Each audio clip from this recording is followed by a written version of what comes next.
nagkaroon po siya ng mental disorder nung siya ay 18 years old. So, she was diagnosed with depression and then multiple personality disorder. Familiar kayo? Yung Rodora X? Totoo pala siya.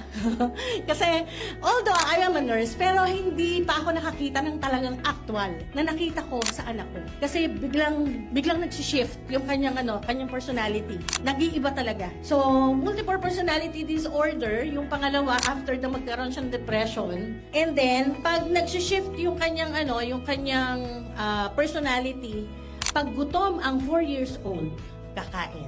Kasi meron siyang isang personality na 4 years old.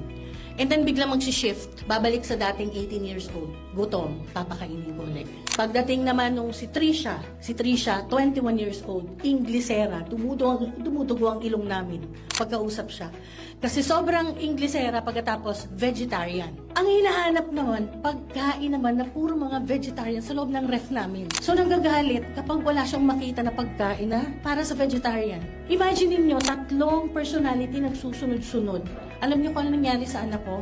Lumaki ng husto. Kasi along with the medication na iniinom niya, ang naging effect sa kanya is nagdudroon. Alam niyo yung tumutuloy yung laway na nakatulala lang. Tapos nagkakaroon ng breast milk kahit dalaga pa. Tapos lumalaki talaga siya. So tumaba siya ng husto. And then na-diagnosed siya with schizophrenia. And alam niyo ba ang schizophrenia?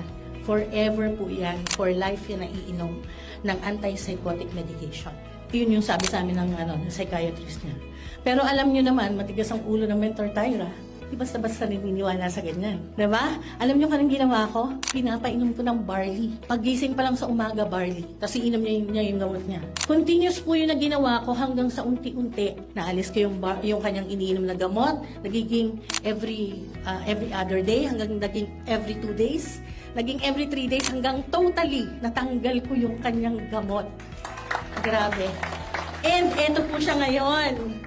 Yan. Alam niyo ba, may apo na po ako, di ba? Nabanggit ko sa inyo kanina. Yan na po yung kanyang anak. Di ba pag may mga problem emotionally, di ba pag bagong panganak, nagkakaroon din ng postpartum blues, postpartum parang emotional depression. Tinanong-tanong ko yan kung talagang meron din siyang ganon. Diba? Kasi during the time na siya ay nagbubuntis, ang pinaiinom ko sa kanya is barley, yun ang kanyang vitamins, and Immunergy.